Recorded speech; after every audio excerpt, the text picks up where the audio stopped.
We're going to go ahead and get started. Good morning, this is Stephanie Bullis. I work here in the Training, Education, and Exercises Division at the Virginia Department of Emergency Management, and we are pleased to welcome you all to this morning's webinar, Environmental and Historical Preservation. Due to the number of callers, we will be muting all participant lines during the session. So if you have questions during the presentation, please do ask them. We ask you to do so via the chat feature. So type them in, and they will be answered in the same format. If you rather ask your questions or make your comments verbally, we ask that you hold those until the end or until Amanda takes a break for questions. I will raise your hand using the Raise Your Hand button located directly below the list of participants. I will then recognize you individually and ask that individual only unmute their line. And there will be an opportunity to provide feedback to include suggestions for topics and what you thought of this session. We would very much appreciate you taking the time to do so. This session will be recorded and a link will be sent out to all registered participants to view the recorded session. Introduce our presenter for today, Amanda Ciampolillo, who is the Regional Environmental Officer for FEMA Region III. Amanda, take it away. Stephanie. So good morning, everybody. This is Amanda Ciampolillo. I'm the Regional Environmental Officer for FEMA Region III. I have with me in the office all of the EHP staff, the Environmental and Historic Preservation staff that works here in Philadelphia. All of us are going to be talking today about separate sections. I'm going to go through the presentation and just to kind of give you all an overview of what we look for when we do EHP compliance, some things that we can get information from you on the front end so that we can speed up our process, and just some tips and best practices moving forward. Each of our sections today does have a spot where we'll see the end of each section, and the presenter will ask if there's any questions on that particular section. At that point, Stephanie, you can feel free to unmute whatever lines if anyone wants to ask anything to us so that we can respond. Otherwise, we'll take any overarching questions at the end of the presentation. I want to stress that we're here to give them and all of your applicants and sub-applicants some real information about EHP so that we can improve our grant process. We're here, and the reason that EHP exists is to provide technical assistance for grant programs. So we have our own projects. We rely on our grant program partners in preparedness, public assistance, mitigation assistance, and we do the project reviews for them. But we're very much here to make sure that the applicants for those projects maintain their eligibility, maintain compliance for the number of environmental laws that we have to deal with. And we are here at any time if anybody has any follow-up questions or wants anything explained in depth. We're more than welcome to take it offline, and we can talk about individual sessions later on. We can pick up with the appropriate individual that would handle that specific concern you have. But just reach out to us. We're always available to help in project formulation, or if anybody has a proactive question as they begin to formulate projects or have, in general, any sort of project. So I want to thank George Rorty, if he's on the webinar, because he was really the guy that kicked this off for us to say, we should really have a webinar to explain EHP to the folks in VDEM and the folks that they work with about how we do things. So I want to go ahead and turn it over to Jimmy Falone. Jimmy's one of our environmental specialists, and he's going to walk through just some basic EHP review requirements. So good morning, everyone. Can you hear me, Stephanie? Yep, Jimmy. Oh, perfect. So as said, I'm going to review EHP review requirements. Just to start off, I'm going to talk a little bit about the purpose of EHP review, and then go into the project review process and our role in the larger FEMA grants management cycle. And I'm also going to review just briefly environmental laws and executive orders that are most commonly triggered by our projects, and then we're going to touch them in depth later on in the presentation. To start, the purpose of the EHP review. FEMA's policy is to integrate environmental and historic preservation considerations into all aspects of its mission. So the purpose of the EHP review, obviously, is to maintain compliance with environmental laws and executive orders. The trigger is any federal spending and any federal dollars that are spent. And one of the purposes of EHP review is to identify any issues and avoid potential negative impacts to environmental and cultural resources. One thing to note is that EHP review must be completed before work begins. And that doesn't mean project planning. That means actual groundbreaking construction.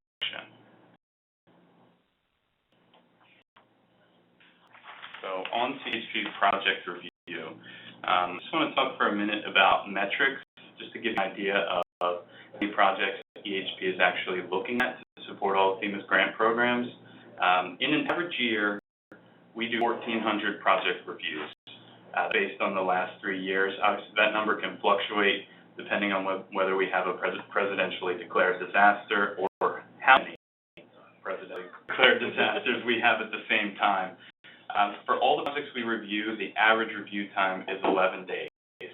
So that number tells you that we're moving most of the projects through our review cycle pretty quickly. Our role in the larger organization is just one part of the FEMA review process. So depending on your program, there are other review queues that your project may go into. So it could be insurance or for financial grants management. So EHP is just one part of the process, and the times that I mentioned are just for EHP review. This happens exactly when EHP receives a project. The first thing we do is initial project triage, and this basically means that we're reviewing the project for a complete scope of work. And I can't stress this enough, a complete scope of work is the basis for all review. We'll address this in detail in the next section. The thing we look at in initial project review is requests for additional information. So if we get a project and we don't have a complete scope of work, it goes right back to the grant program or to the state or to the applicant directly until we find the information that we need to actually review the project. So once we have everything we need, we move into the project review phase. We review the proposed action against all federal environmental laws and executive orders. We identify impacts, and then we consult as necessary with state and federal resource agencies. Those agencies, they help us to identify conditions and treatment measures that may be necessary for the project to be approved. This is a project approval. The thing that we do is we create a record of environmental decision, and we're going to talk about that later in the presentation. Basically, this is a document that is the administrative record of FEMA EHP's decision on the review of all the environmental laws and executive orders that we look at. And the record of decision will actually show conditions that we've assigned to the project. And we'll talk about conditions a little later in the presentation. So one more thing to mention about, sorry, I jumped ahead, about project review, the length of time can vary greatly based on the project's potential environmental impact and complexity of the project. Also, change the scope of work for an approved project can require additional review, and they basically restart the process at initial project triage. So now move on to a brief review of EHP laws and executive orders. Now, what you see in front of you right now is to give you an idea of some of the laws and EOs that we're looking at that you may already comply with. The ones where federal involvement triggers additional review, and then federal involvement is the nexus for actually looking at the law or executive order. So details on some of the complex laws are going to be presented in the section, but this is just the overview. Start with NEPA. The reason there's a picture of an umbrella on the screen is that NEPA is really to make sure that federal agencies are considering the full environmental costs and benefits of a proposed action. So NEPA is the umbrella over all the other environmental laws and executive order. When we do NEPA, we determine the level of environmental planning necessary for a project, and we issue a record document based on the impacts. So the effect on FEMA projects. Well, it's really just a procedural law. It doesn't mandate any kind of protection. It just provides a framework for the planning process and documentation. And the big things is that it requires public comment. So we have a public comment period. It's usually 30 days, where the public has the opportunity to weigh in on federal projects. How does this affect the project? Well, it can extend project review timelines when multiple environmental impacts lead to an environmental assessment. You may have heard of an environmental assessment before for a large project, and it falls underneath NEPA. the National Historic Preservation Act. Just the intent of the law, it was passed in 1966, is basically to preserve cultural resources. These can be many different forms, buildings, sites, structures, objects, districts. It also created the National Register of Historic Places, and that's an official inventory of significant historic properties in the United States. And these can be significant at multiple levels, national, state, local, and tribal. That list, the National Register of Historic Places is maintained by the National Park Service, and it contains over 85,000 listings. This is the NHPA affects FEMA projects. Review is required for all projects that are over 50 years old, that involve culturally significant resources, and projects that involve ground disturbance. So we're required to do. To avoid adverse impacts to historic buildings, districts, sites, and structures. And when we do observe impacts, we consult with the State Historic Preservation Office to determine effects to resources. That consultation can sometimes trigger modifications to the project. Talk about the Clean Water Act. The intent here is in the name. It's protection of clean water, improving water quality by limiting pollution. It was based on the Water Pollution Control Act, and the difference is that it shifted from a reliance on violations to improve water quality to a permit-based system. Within the state, there are many agencies that are active issuing permits for stormwater management, water discharge, and fill activities. This law has a state and federal side to it, so the Department of Environmental Quality manages the state side, and at the federal side, it's the U.S. Army Corps. So FEMA projects, we review all projects for work and water for necessary permits. And again, that's managed by the Army Corps and the state DEQ. And this is one that will be discussed later in the presentation. The Species Act, another one we're going to visit in more detail. The intent here is to avoid negative impacts to listed species and their cohabitats. The species list is maintained by the Fish and Wildlife Service and the National Marine Fisheries Service. They also propose species to be added to the list, and they monitor the recovery of the species, and they propose species to be taken or to remove to status within the list and to be removed from the list. So how does ESA affect FEMA projects? To consult again with the Fish and Wildlife Service and National Marine Fisheries Service. So back to timelines and on the impact of the species, we have potential to modify projects. Under Species Act, it's worth noting that this is one of the laws that applies to everyone. So this has teeth. You can be criminally prosecuted. You can be fined if you don't follow this law.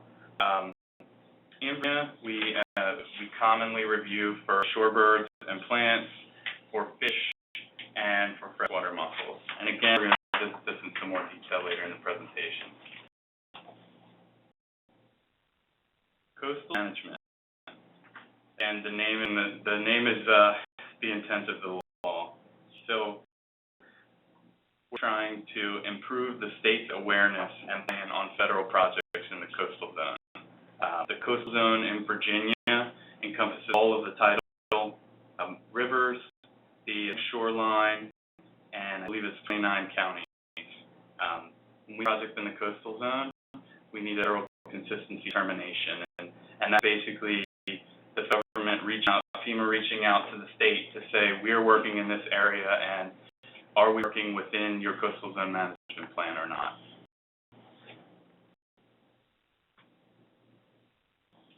Fair Resource Act. The intent of this was to limit federal spending in high-risk coastal areas. The Coastal Resources Act blocks federal support for high-risk areas by creating coastal area resource zones. The zones in Virginia are highlighted on the map to the right. The FEMA project is that limited activities are eligible for federal funding in coastal barrier resources areas. You can visit coastal barrier resources maps. They're sheets available for all of the detailed coastal zones on the Fish and Wildlife Service website, and you can also see them identified on FEMA flood insurance rate maps. Order 11988 on floodplains.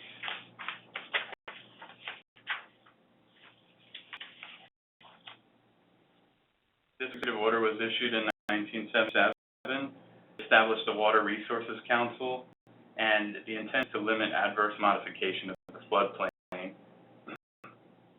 specifically is construction affecting floodplain values, and then also was designed to encourage occupancy in the floodplain, meaning that we should build or develop in places that are highly prone to flooding and will put people at risk. Work on FEMA projects. We're projects for effects to floodplain values, and we're trying to consider alternatives to development in the floodplain, especially for critical facilities and these things such as fire stations or hospitals or shelters where people would be during flooding events. This is going to be discussed in a little greater detail later in the webinar. This is a new executive order that was signed in July 2015, the Federal Flood Risk Management Standard. We don't know a lot about it at this time, but we thought we'd put it on the slide just to give you a heads up that it amends 11988 floodplains that I was just talking about, and it will eventually create a higher flood standard. Come here.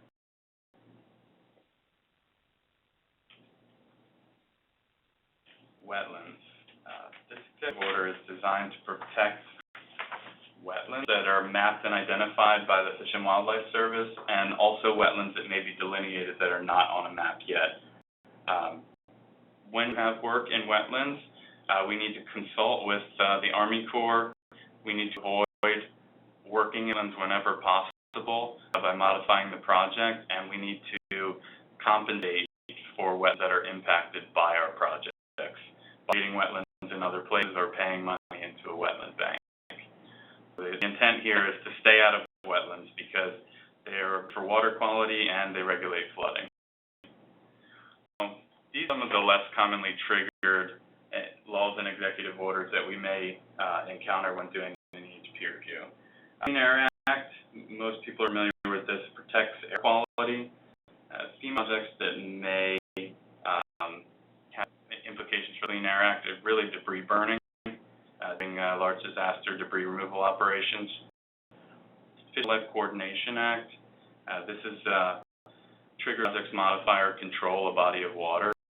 That'd be something like putting in a dam or a stream channel realignment. Wild and Scenic Rivers Act, we do not have any wild and scenic rivers, but the rivers are listed to protect unique values, and the federal government has to make sure that they're not impacting these unique values when they review the project and do the work. This is Stevenson's Fisheries Conservation Management Act. It protects fish habitat and species identified by the National Marine Fisheries Service. It's called, places that are protected are called essential fish habitat, and anytime we're working in essential fish habitat, we need to consult to determine the level of impact that we're going to have. The Bird Treaty Act, this protects migratory birds. Most of the Atlantic seaboard is in a migratory bird flyway, so technically we're reviewing every project for this, but the red flag is really when we build something like a tower with guidelines that will be in the direct flight path, or we're working somewhere where migratory birds would come to feed. The Foreign Policy Protection Act, this is triggered when we have new construction. That the prime and unique farmland is identified by the U.S. Department of Agriculture, and anytime that we would be developing and taking prime and unique farmland out of its potential use, we need to consult to determine the effect. Order 12898 is for environmental justice and low-income and minority populations, designed to include demographic concerns in project design.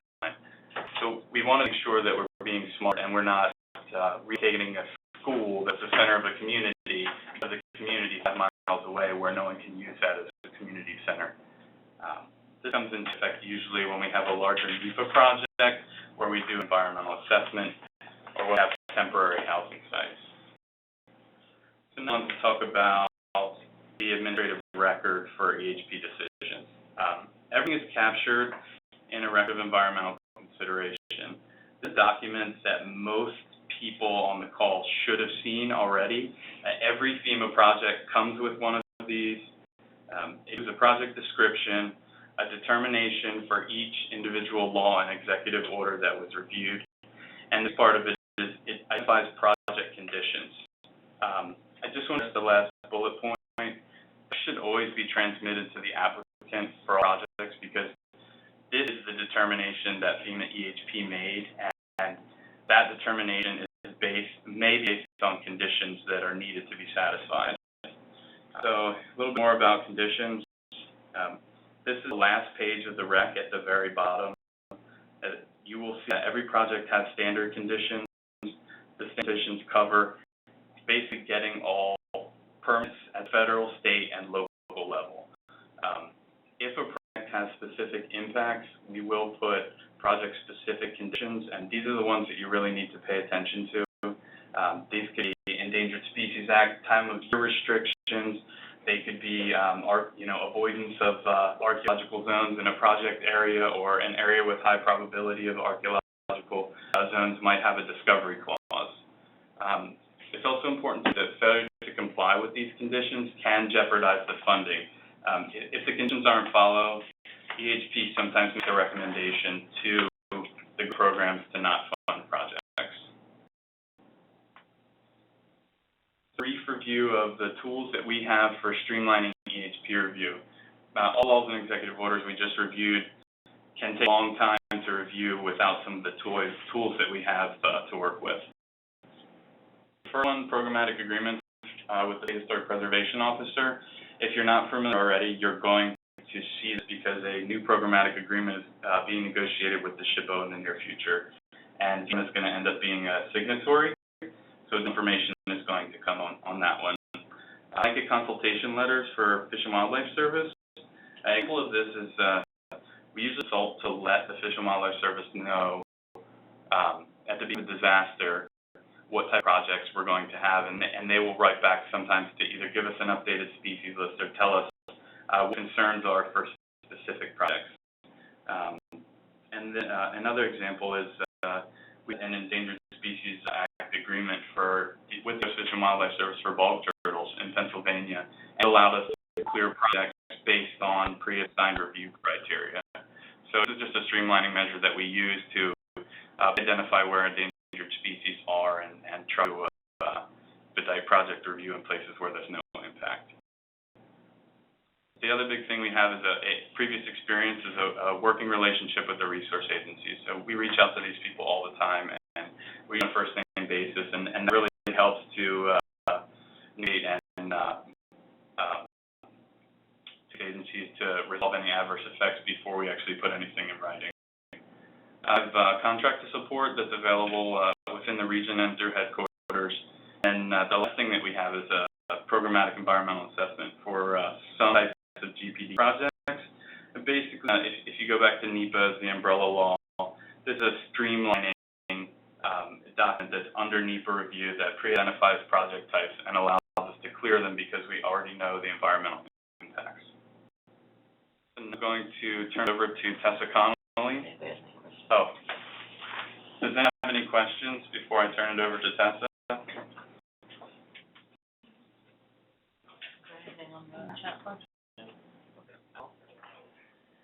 We're getting a message on our phone that we're disconnected.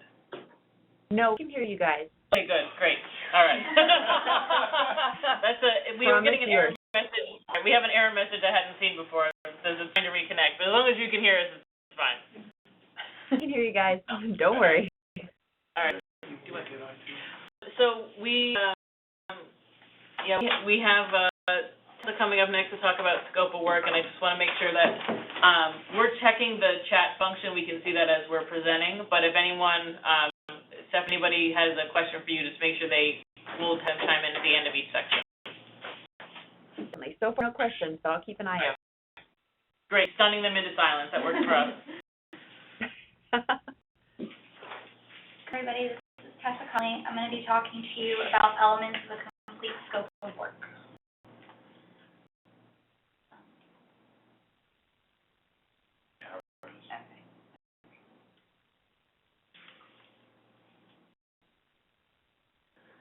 Providing a complete and accurate scope of work is important to help streamline the EHP review process.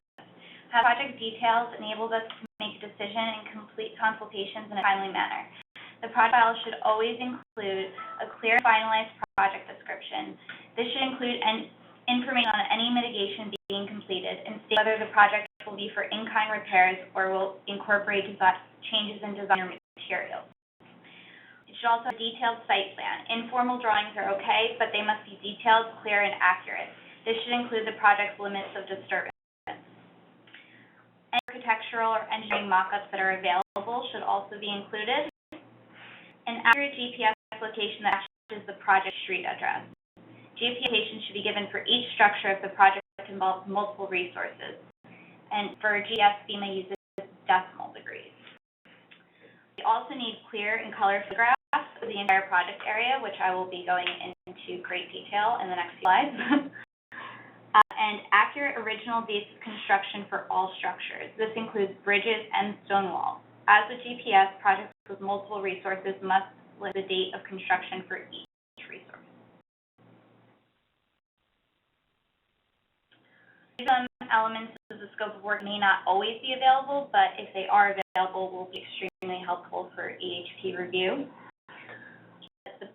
Any previous local or federal involvement in the project, including any previously completed consultation letters from historic or environmental resource agencies, permits or permit applications. This is especially important for any water. Information on any known interested parties, such as the local historic preservation committee, and tax parcel ID number and map. Here's an acceptable site plan, and as you can see with the yellow outline, it clearly shows the limits of disturbance, which is very helpful for us when we're reviewing a project. These photos that we've received for project applications that we could not accept. It's important that photos are clear and show an overall view of the project area. Photos with obstructions such as these hinder our ability to fully evaluate project impacts. Even though we can tell what the facts are trying to say, having in the photo or a window from a car sometimes is not helpful for us. Some more photos that we've received for project applications that we couldn't accept. It's important photos are clear and show an overall view of the project area. These photos all show his properties, but due to them being not in color or too zoomed in, it's hard for us to really evaluate any project impact.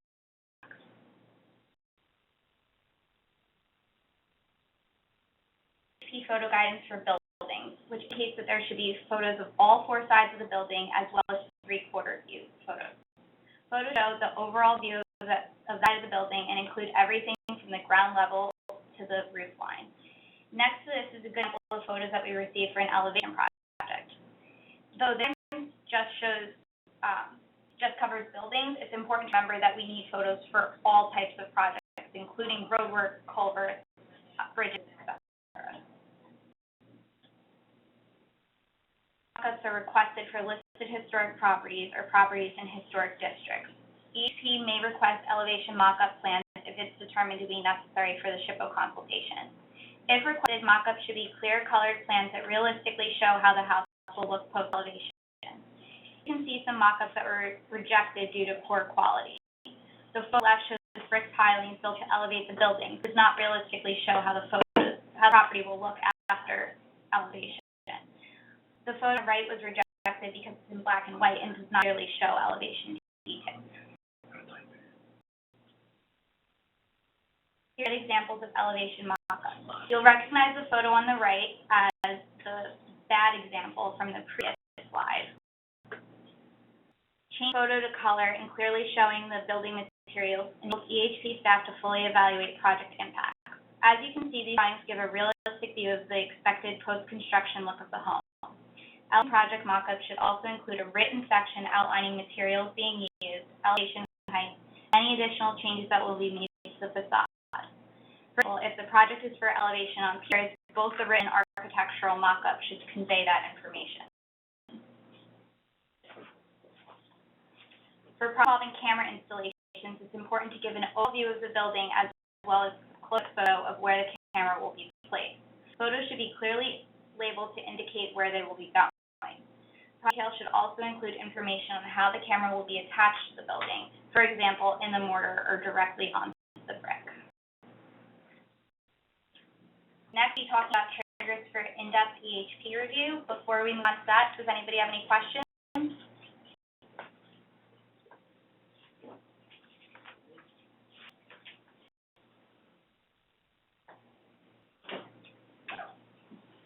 Good morning, everyone. This is Allison Haley. I'm going to talk about types of projects that trigger in-depth historic preservation review. A little earlier, Jimmy mentioned the National Historic Preservation Act. The NHPA is the driving force behind historic review. Section 6 of the NHPA requires federal agencies to consider the effects of their undertakings, and particularly on historic property. As soon as federal dollars are involved with a project, Section 106 is triggered. For example, FEMA provides hazard mitigation assistance and public assistance grants. Because grants are funded by FEMA, a federal agency, FEMA is required to comply with Section 106. This slide shows a flow chart of this Section 106 review process. HP staff at FEMA is trained to follow this process. It is up to ensure that FEMA-funded projects comply with Section 106, following the appropriate steps in the appropriate order. So while you're waiting to hear back from us, this is the process we're employing to make informed decisions.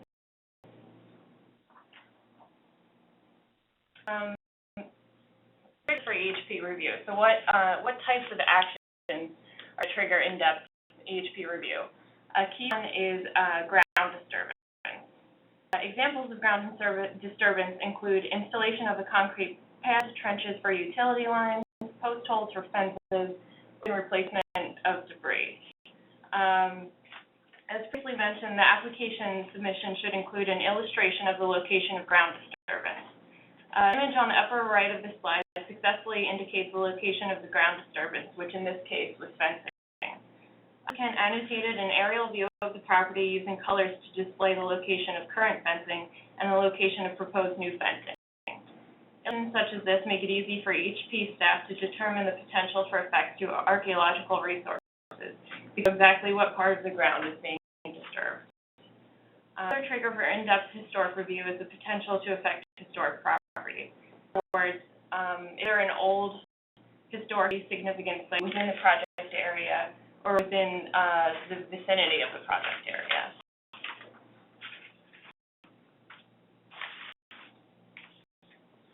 We at FEMA identify historic properties.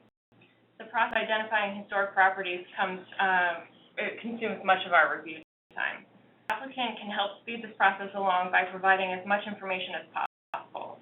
The applicant can notify us of the exact age of the property, even as far as dating building sections like the applicant did in the photo shown here at the upper right. Knowledge of neighboring properties is also helpful. Further, the building is architect design, and you know the name of the architect, tell us as much information as possible. HP staff will use various tools to help identify the age and significance of the properties in and around the project area.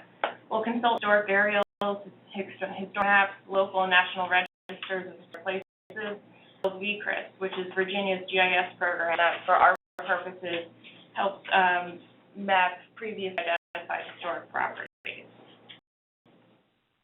After all of these 50-plus-year properties within the vicinity of the project are identified, EHP staff determine their significance. In consultation with SHPO, EHP staff will have to justify why or why not an older property is historically significant. The staff may choose to issue a determination of eligibility for a property, essentially recommending that the property is or is not eligible for the National Register of Historic Places. To justify this recommendation, research on the social and structural history of the property is necessary. This likely takes time. Projects involving historically significant properties typically take longer to process than those that do not involve historically significant properties.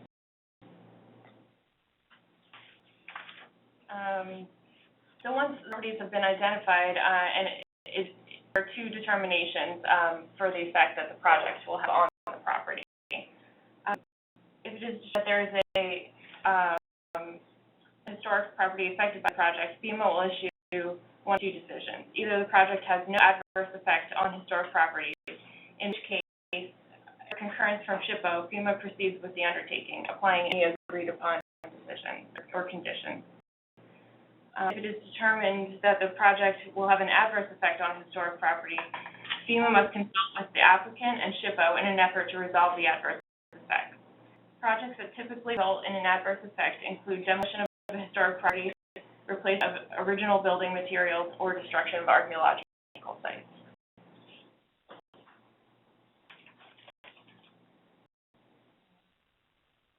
What happens if it's decided there is an adverse effect? Adverse effects are what really slow down a project. Resolving adverse effects can take months or years. When it results in adverse effects, SHPO and the applicant will work to develop a legal document called a Memorandum of Agreement to summarize measures to avoid, minimize, or mitigate adverse effects. To resolve adverse effects include, but are limited to, intensive level surveys of affected properties, allocation of funds toward future preservation efforts, or of the scope of work. I do have to warn that all of these resolution efforts require time, man-hours, and paperwork. So if the applicant wants to receive the funds quickly, it is best to avoid these adverse effects from the get-go. If an undertaking can occur elsewhere, relocate it, particularly away from historic property. If you're replacing historic materials, try to replace them in kind, or look for other alternatives are less likely to diminish the historic integrity of the property. That's basically it for the Section 106 summary. If anyone has questions, just let me know. Otherwise, we'll move on to triggers for environmental review.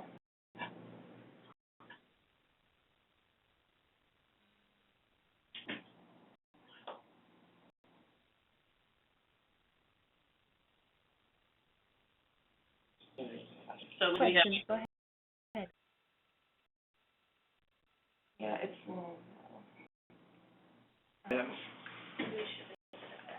We have a question coming. you have a written question coming in. We're just trying to read as we're going along.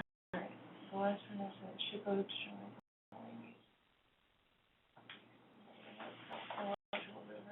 back on the road.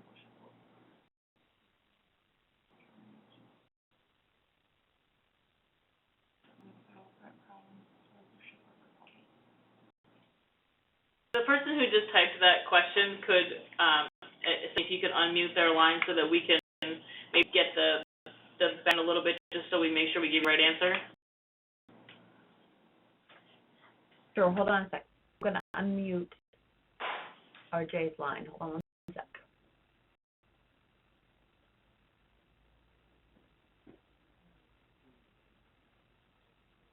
It's going to take a couple seconds. That's okay.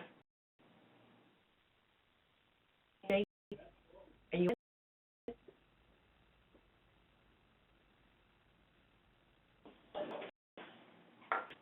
Can you hear me? Yeah. I can hear you. Go ahead. What my question was the fact that we currently do CDBG grants, and I spoke with our local HUD rep, and he said that no matter what the undertaking is, and there's any federal dollars in for the SHPO determinations, send everything to them for a determination. I know that sounds illogical, but I heard the first presenter say that it was only for properties that were older than 50 years. I was just wondering if FEMA has a different requirement for reporting to SHPO than other grant monies. Right. Well, the requirement for each federal agency is the same in that we have to do coordination and meet the intent of the law.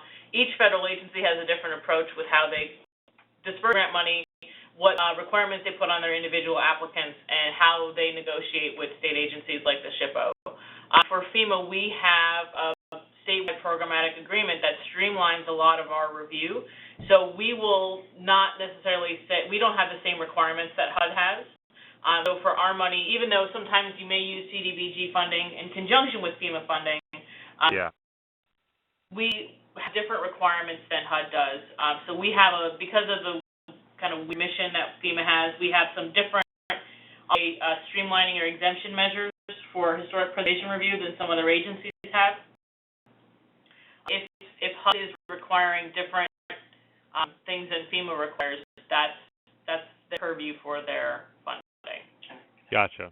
And I want to add one thing. And I was just going to say, if you're speaking of a specific community, the reason why they may review everything is because it may be a local historic district, and so they're wanting to review the design of even something that's new so that it, fits in. We would only be involved in that if there was a major disaster. A lot of our grant programs, we would get into the holistic approach of how the whole historic district would look. We would be more concerned with the individual resource.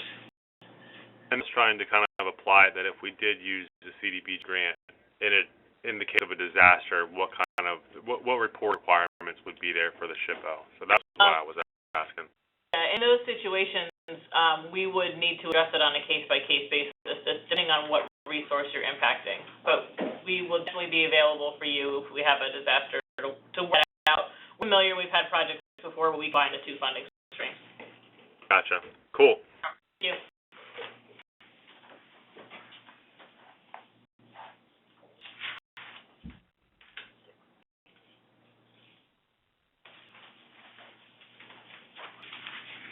Hi, this is Tessa. I'm going to be going over the Endangered Species Act and the Clean Water Act. The Endangered Species Act protects all federally listed and endangered species and their critical habitats. Compliance with the law is coordinated through the U.S. Fish and Wildlife Service and National Marine Fisheries Service, which is part of the National Oceanic and Atmospheric Administration. The Endangered Species Act applies to everyone, not just federal and state agencies. And as you mentioned earlier, violations of the Act can include jail time. During project review, EHP looks at specific project triggers that may warrant an in-depth Endangered Species Act review.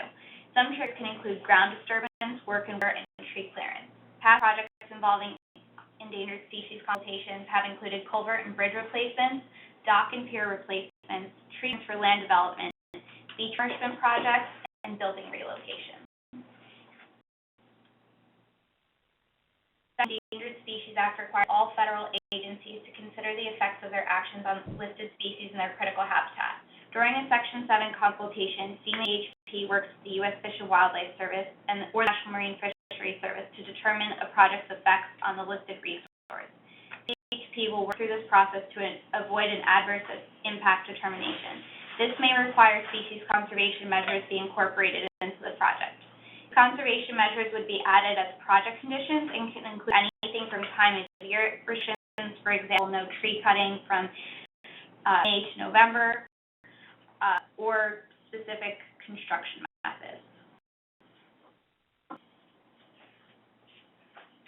Clean Water Act protects waters of the United States by requiring permits for all work and water activities in order to limit water degradation.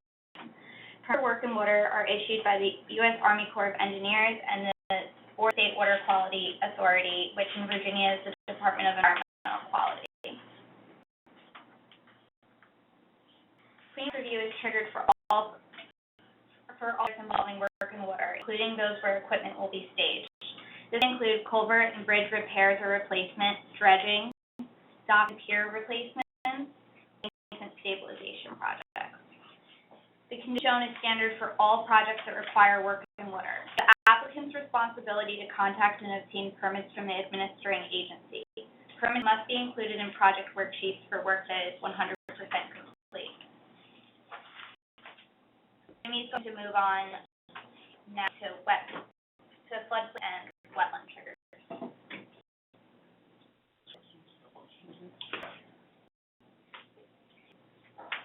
We can questions now on that section as well.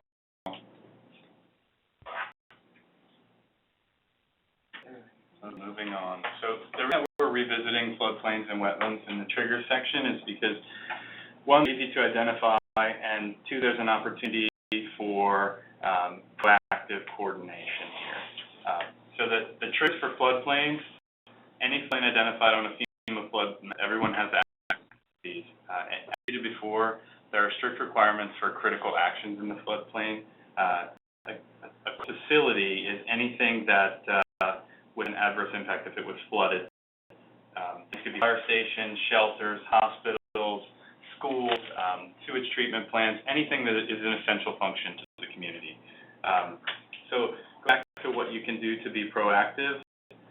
Working in the floodplain, there's opportunities to elevate utilities, to schedule development, and to run it by the local floodplain manager. You can't find your local floodplain manager. The Virginia Association of Floodplain Managers has a list of all the community floodplain managers. Moving on to wetlands. Like I said earlier, wetlands are identified in the National Wetlands Inventory. If you're at a site and it's not mapped on the wetlands inventory, but you're standing in water or the soil is wet or it looks obviously like a wetland would look, you may want to flag that in your project application and say we're removing a house from a wetland or whatever the project may be. Again, permits are required for work in subaqueous lands. That's the term for wetlands. If we are doing any kind of development in a wetland, we may need to modify that project or that our impacts with wetland mitigation. Both of these things, floodplains and wetlands, are primarily the applicant's responsibility for compliance. So, as I said earlier, one of the standard project conditions is compliance with all federal, state, and local laws. The FEMA EHP review is primarily concerned with federal environmental laws and executive orders. So, at the state and local level, this is an opportunity for you to get the permits that you may need to work in wetlands and consult your local floodplain manager. Just an example of some project types that may trigger review for both of these types, they would be things like transportation, where we may put in a new culvert or a bridge or a replacement that is a larger size. These actually have floodplain impacts on hydrology. For wetlands, you might think about it, but you'd be downstream of a wetland when you're replacing a culvert, and you would have the opportunity to change hydrology and drain that wetland, and that would be a negative effect to a wetland. Work in tidal water, these would be things like dredging, putting new docks or pilings or replacing a pier, and then any type of embankment stabilization where you may be working in water.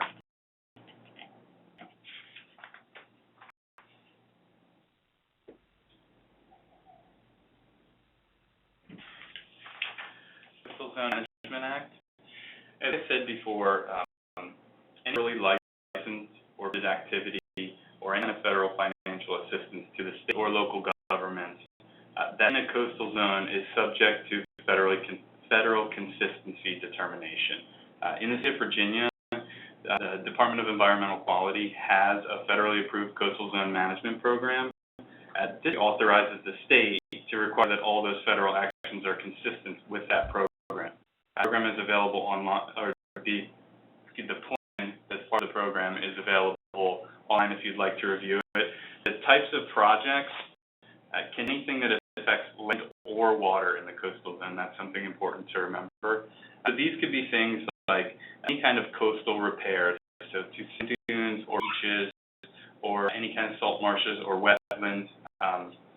Fisheries, I know that's offshore, but that's still considered the coastal zone, especially if it's in a tidal river. And then any kind of point source pollution, so that could be air pollution or water pollution, and then any kind of shoreline sanitation or cleanup or hardening.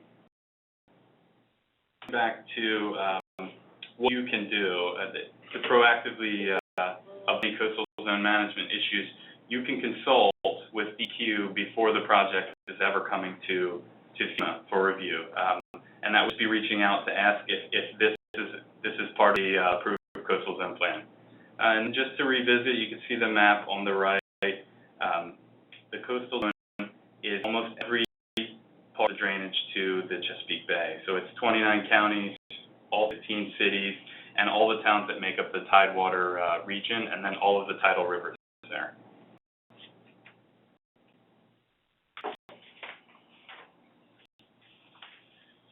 And just the National Environmental Policy Act, this was the act that I first spoke of. This was the umbrella.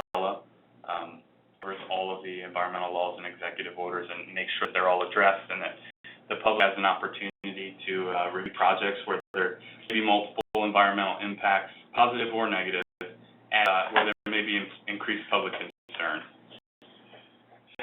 All the actions that we have potential to really impact environmental resources, and we've done multiple times. So we have a streamlined NEPA review procedure for those. These things like any administrative actions or anything that you can think of that wouldn't really affect the environment. So purchasing equipment or providing training or buying land or elevating a building, upgrading existing systems, and a small-scale hazard mitigation. So these would be renovations, restoration, replacement of an existing utility.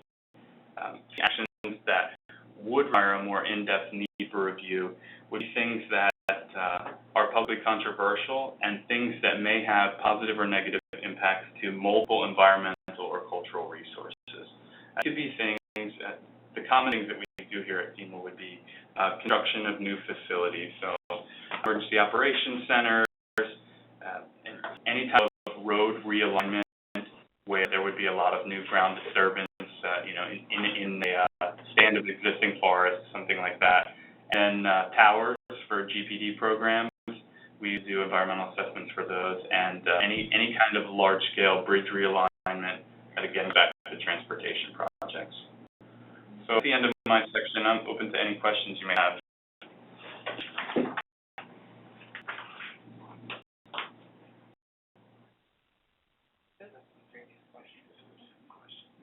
All right, thank you.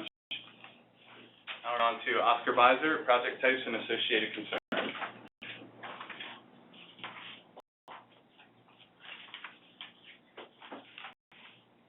Hi, Oscar Visor. I'm going to talk about project types. Basically, give examples of projects that we had in the region. We're going to start off with a hazard mitigation, an HM project, which is the elevation of a house in a historic district. This is one of the most common project types we get in Virginia. This project is in Norfolk, Virginia, in the Riverview Historic District. A lot of projects get, this is a house that's already in a listed historic district. We didn't necessarily have to spend time researching the house because it's already listed in a historic district. It's also a local design review, so that, by providing us with designs that you would the applicant has to provide to the local authorities, sort of kills two birds with one stone. We have a best case scenario in terms of elevation designs. As you can see at center, it depicts the house that you see each of the photographs and shows how it will look elevated. So this is really a best case scenario with information. Not all drawings have to be that advanced, but this is what architectural historians love to see, the drawing. This is a little bit different scenario, and this is actually located in Bivalve, Maryland. District that we didn't have documentation on, or a building we didn't have documentation on. It's not in a historic district. To most people, it probably just looks like an odd house. To myself and the other architectural history nerds that are on this call, I wonder, is this a school or a Coast Guard station, or what exactly was it? Well, it turns out it was one of the early schools in Bivalve, Maryland, that had been converted into a house, in the 1950s or 60s. This was a building we had to do some research on, reach out to the show. It was a marginal building. A lot has been changed, so in this case, the building was determined as not being historic. But still had to go through the process of the research and consulting with the SHPO, and we didn't need elevation design this building because it was determined as not historic. But this is a good example of one where it could have gone either way, and it took time for us to actually do the research. And this is just an additional example of mock-up that we received, and this was a Pennsylvania project. And again, Tessa showed other mock-up examples earlier that were not as that were not, architect designs, and those are also acceptable as well. But this is again the best case ideal mock-up. Okay, so with public assistance, we get a lot of road projects, and many of those are cleared due to our programmatic agreements. However, one of the more complicated projects that we receive a floor replacement or upsizing if it's outside of the footprint. Concerns that could arise would be archaeological resources. Don't know, a lot of archaeological resources are found along water, and that could lead to tribal resources as well. Their concern would be endangered species. In this case, I believe there was a local habitat for an endangered squirrel type.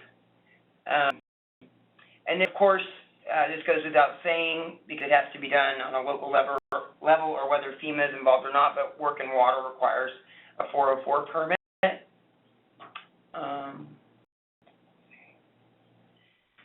Public assistance, this is a similar type of public assistance project, which you see here is this stone wall, and for a lot of people, they look at the stone wall immediately and say, "Wow, that's a nice historic wall." It also was documented, and so this is another case where we presented our research to the SHPO, and a determination was made that it was not significant enough to be eligible for the National Register. What you don't see in the photo is that this is a river wall, and that the goal of the project was to replace the river wall. It turns out that this project ended up taking longer than anticipated because of an endangered mussels species. So again, we have cultural concerns above ground and archaeology because once we're, in some cases, not in this case, if you're working outside of the original footprint and ground disturbance is going to happen, archaeological resources can be concerned. And then we have the endangered species, as you see, image on the top right. And then as well, we have the work and water permit again. Okay, this is a G project. Many of the GPD projects we get involve target hardening, which could be new cameras, new fencing. In this particular case, we have a Jewish community center, which is essentially a Jewish student center across from Haverford College, which is in Pennsylvania. It's one of the Hicksite Quaker colleges. This house is an unusual design. It was designed by an architect. And notice on the left, you can see that the window types are quite unusual. On the first floor, you'll see the lower sash has just one big pane of glass. The upper sash has, about 8 panes of glass in a different configuration. These photos are great because they give us all the detail.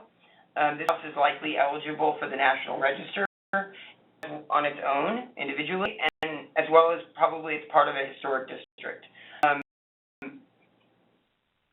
The goals of this project is to replace all the windows. So our first concern would be, will the new windows imitate the original windows? Will they have the same profile, the same configuration? Bottom right, you see there's actually a great mock-up in terms of letting us know exactly what windows are going to be replaced. However, in the case of this project, we don't. One of the things we have is will they be replaced with in kind? And we would come back and ask that additional information, and we would, while we would not require a change in your scope of work, we would give you recommendations that might streamline the process, which would be to select ways that would represent the architectural integrity of the house. So just one example, I mean, we'd be concerned with putting cameras on this same type of building. We could be concerned with the fit type selected. So this is hazard mitigation assistance project, ACT demo. Unlike previous house, many of you might look at this and say, well, this building ACT demoed. It's derelict. It's a wood path that's about to fall down. Again, to the architectural history nerds in the room, hearing about an ACT demo, we start to tear up. And so does Hippo. However, we realize that you know, this is the goal of the project is to remove properties from hazard-prone properties from frown. However, this is another case where there was an eligible historic district, which makes it easier. However, because it's an eligible historic district and we were demolishing 4 buildings, this is located in Columbia, Virginia. Historic district, we consulted the SHPO and it led to an adverse effect on the historic district.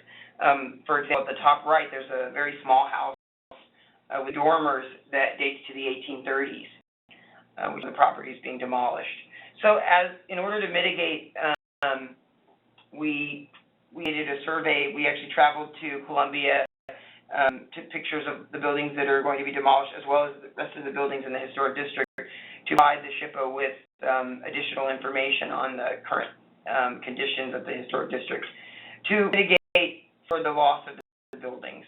So, the case that, you know, the project, they take longer for review because a number of old buildings being demolished within this historic district. This is I love this photo because you let it in. It looks like maybe a dinosaur should enter the scene. That's our take from the architectural history side. The environmental people are giving me a dirty look right now. No, but this is another hazard mitigation assistance project. City of Franklin, this is located in Franklin County, Pennsylvania. And this project is very complex because it involves the installation of 4 detention basins to mitigate against flooding in Seek and Franklin. However, because most of the sites have not previously been developed, or the development occurred so long ago that you know, so the sites have not been developed in recent history. There are many concerns that came up. Archaeological resources. There was a potential farmstead found on one of the sites. There's the potential that after an archaeological survey, they would find tribal resources due to the proximity to water. As well as you can see in this photo, wetlands. This is probably the most major concern of this project, is that we would be building a basin in the middle of a wetland. And in order to reach to started on the review of this project, we would delineate the wetlands, and delineation occurs. We then determine the mitigation, which can often be to create wetlands, which is not a quick process, and it can hold the project up for a long period of time, which is another reason why a lot of the consideration of plans and things are so important, as we discussed earlier on in the presentation. We also had the work and water permits were required, and soil contamination at one of the sites. This is a project that most likely, and this results in an environmental assessment, which can take at least a year or two to complete. This is your worst case scenario. So this is, you know, one of 2 or 3 projects since I've worked here in 3 years that has risen to this level. And special projects, as was mentioned earlier, we're going to renew our program agreement with Virginia. The building in front of you was surveyed as a result of a secondary programmatic agreement in West Virginia. Due to the number of resources, because of and in West Virginia, we end up demolishing a lot of homes that are in coal towns that some which are no longer operating as coal towns. And to try and save time, instead of consulting with the SHPO on every house, we came up with an idea to survey era schools that were built during the New Deal under Franklin Delano Roosevelt, and give us something a little bit more useful than 200 or 300 consultations on houses that wouldn't be individually eligible. The survey we did was a survey of coal towns, and you see on the left there's a company store, a church, and then worker housing on the right. So those are just some special projects that you know, may come up in Virginia if we have a need. How many am I confused? How many questions are there?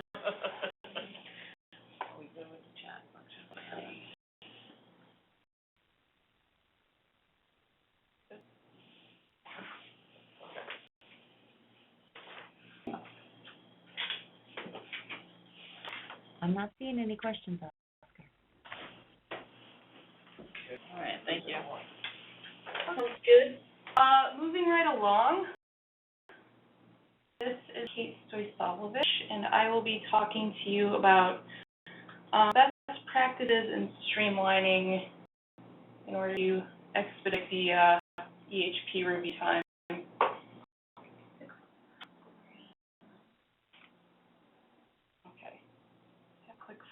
As I said, my name is Kate Stoysavlovich, and I am a historic preservation specialist here in the FEMA Region III office. I mean, you know, Jimmy and Tessa both mentioned this in their talks already. This should kind of go without saying, but I really can't emphasize enough that we need all the required information up front to do a complete review. Includes having an accurate and solidified scope of work, a date of construction for buildings if things are involved, clear photographs of all 4 sides of subject buildings involved in the surrounding area. If the project involves ground disturbance, we need to see a site plan up front. We really aren't in the business of, you know, engaging our state and federal partner agencies on part consultations. We can't really consult until we have all the information. We don't base our consultation work on what we think is going to happen. We need to know that this is actually what the project will entail, if that makes sense. So basically, you see a lot of logos of the partner agencies that we frequently work with, most often, at the bottom of the slide. If you know that your project involves, you know, 1 or more complex issues, we really advise you to go ahead and be proactive, you know, and start the consultation process and project planning ahead of time. We advise people to get with all the players together, either on a conference call or a face-to-face meeting, and we can put the project together and hopefully mitigate or minimize any adverse effects that might have arisen otherwise had we not brought it together. I think this can't emphasize enough. Avoid projects that will result in adverse effects. These slide in the photo at the lower part of the slide, Oscar. This is when we were out in West Virginia. We were there for 2 weeks doing a statewide survey. Very intensive effort. It involved, coordinating with FEMA finance folks to get funding approved to go on a long trip like this. It takes a long time to gear up these sort of efforts for lengthy adverse effects consultations. Minimizing this could be, avoiding an adverse effect, I should say rather, can be something as simple as reading a generator. I mean, adverse effects can result in, visual impacts in places like historic districts. So, if you have a generator that you'd like placed on the side of the building for, it might be the most convenient place. In terms of consultation time and effort, that might, moving it to the back of the building where it's out of street view would save you guys, everybody involved actually, months and months and lots of headaches. So just something to think about there. Also generally, in avoiding adverse effects, it's also generally a safe rule of thumb to assume that an elevation project is going to result in an adverse effect as opposed to a demolition project. Slide 4 here. Once the scope of work is approved to the greatest extent possible, do not try to deviate from what we've approved and issued the REC for. Below just a series of the consultation process. I realize that we can't always control individual homeowners' decisions. Sometimes people decide to opt out of the grants before they are fully implemented, and that happens. But that does sort of restart the clock if new properties are substituted into a previously approved scope of work. We have to reconsult with the SHPO, and it's a brand new 30-day consultation process. So a new REC would have to be issued in that instance, and it really does take a longer to reconsult on projects that have already been approved. Lastly, carry out the agreed upon measures. If a project has conditions listed in REC, such as seasonal work restrictions for endangered species, please follow those to the letter as written out, and there shouldn't be any problems. If your grant is approved to elevate 6 houses, please elevate 5 houses and use the remaining dollars to upgrade the bathrooms at OC. We want to have to deobligate funds as we've approved them. And, also a good idea to maintain any kind of paperwork or proof of compliance for about 7 years, like the IRS would require you to do in case there's ever any audits or anything that should come up in question in the future. Questions of any of this?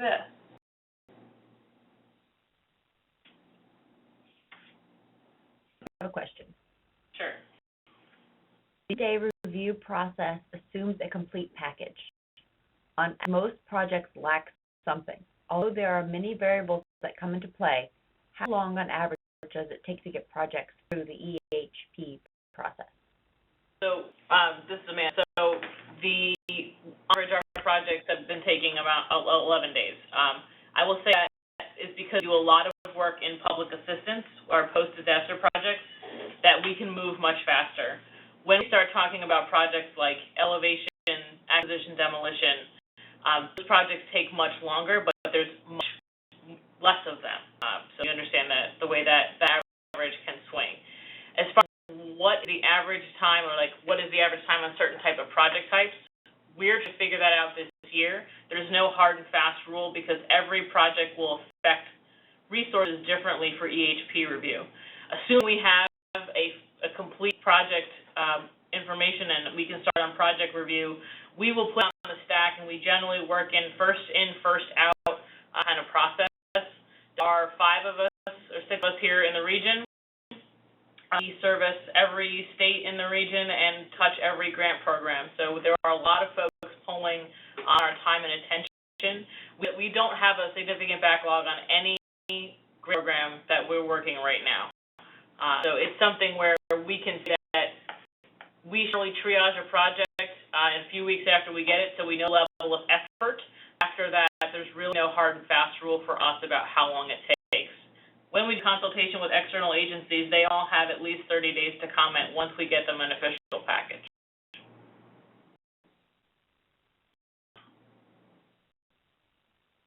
Yes, I think so.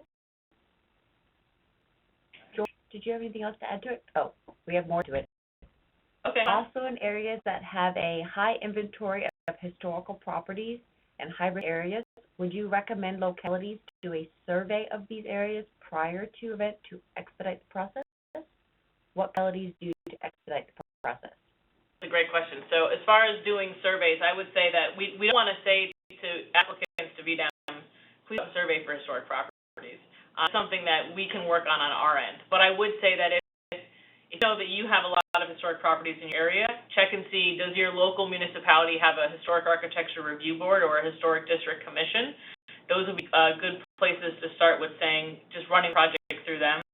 You can always check the Virginia Register, the VCRIS that is available to folks to use.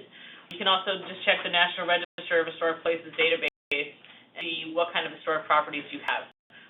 A lot of times it starts at that local level. We're not asking anyone to do extensive surveys. You know, EHP is not here to say no. So if your town or municipality is going to be best served by getting people out of harm's way who live in the floodplain and those houses happen to be historic, we will work through the process with you. That's not to say that this is going to stop a project, just to make it a little bit longer and require some compensation. But early coordination is best. Certainly any applicant or any organization on the phone has a question about how to scope project, question about developing projects with respect to historic properties, or environmental concerns, feel free to reach out to us and we can help with that. The slide you should see up right now is a list of the contact information for all the folks who work in EHP here in the region. We're always available to us, or to you. We're always available to us as well. Generally, email is the best way to get a hold of us since we don't always necessarily work in the office. So if anyone ever has any questions, feel free to shoot us a line and we will work as best we can with whoever needs to help to kind of get the best project they can develop. One more.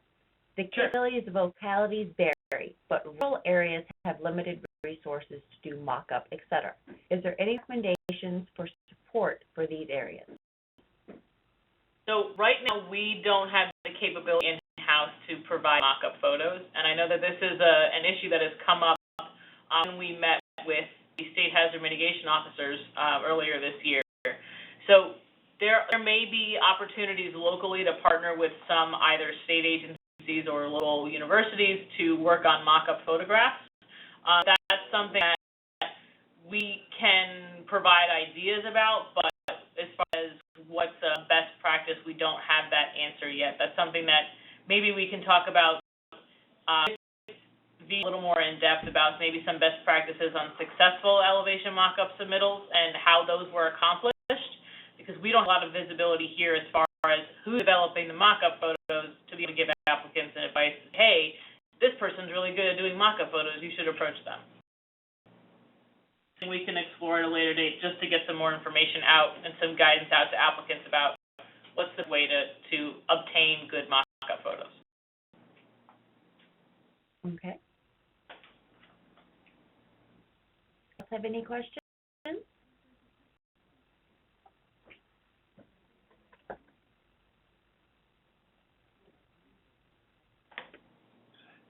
It doesn't look like it. This is add one thing. Just in response to the question about, getting ahead and looking into your resources that are already there, we can't reiterate enough. If you are, let's say, getting a house that is in an old area of houses from, the 1920s earlier, and maybe not a historic district, the greatest things you can do for us is to provide photos of, like, the surrounding application when you submit your projects. So while we've said that over and over again in our presentation, that is something very that we see as very proactive. When we get extensive photos of the building being elevated or whatever the undertaking is, and its surrounding. Doesn't mean you have to survey the whole neighborhood, but it is good to have contextual photos. And I'm just going to go over a couple, hit a couple other points again, just so, we emphasize here a lot about complete and accurate scope of work, a full project package, complete information. That's really going to be helpful for us. HP loses a lot of time in review time just going back and forth to make sure we have all the information we have. So the more information that applicants provide to us at the beginning, the better that will be.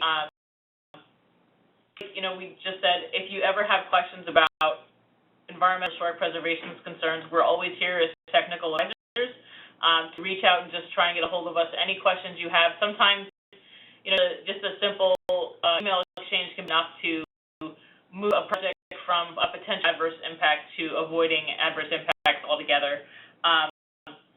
So the part is, well, none of this was intended to make anyone on here an expert on how to do environmental compliance. This at least gives you some idea on kind of things we work on a daily basis for different grant programs, and that while it can take a long time, we have put a lot of projects methods in place to streamline the review process, and hopefully you have a little bit of an idea on what some of the common triggers are and some of the ideas around best practices to move forward as you start to design some of your projects.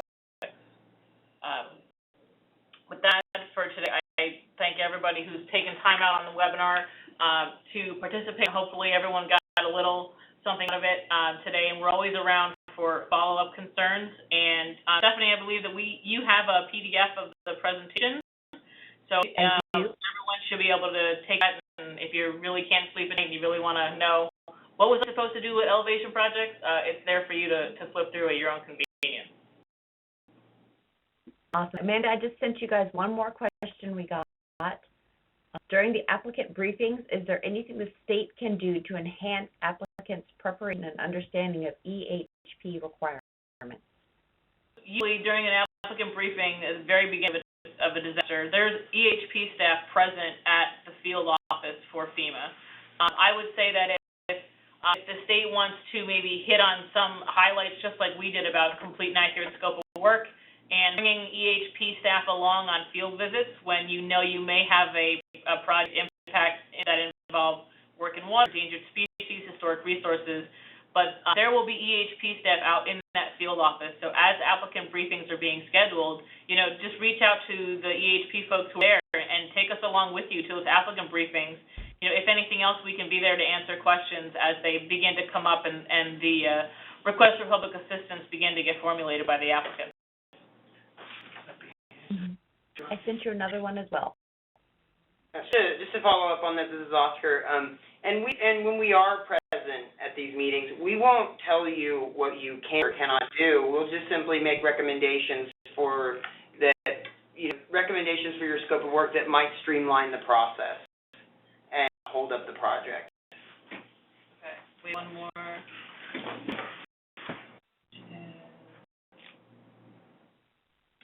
Asking localities to spend money before project is approved.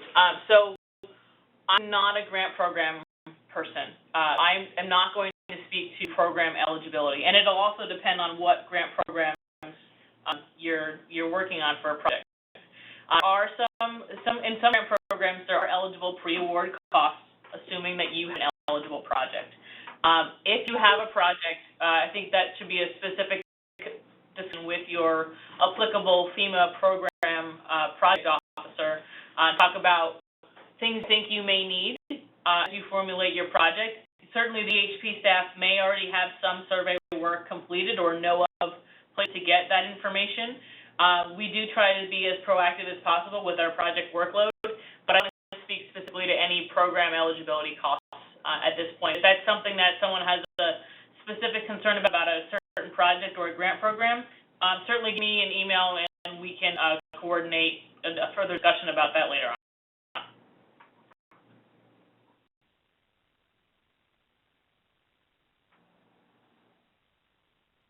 All right.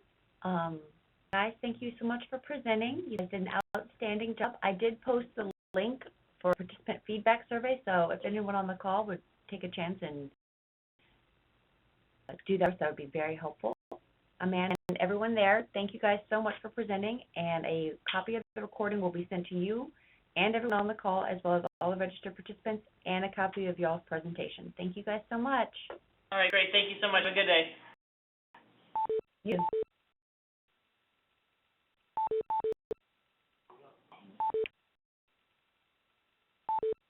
So crazy.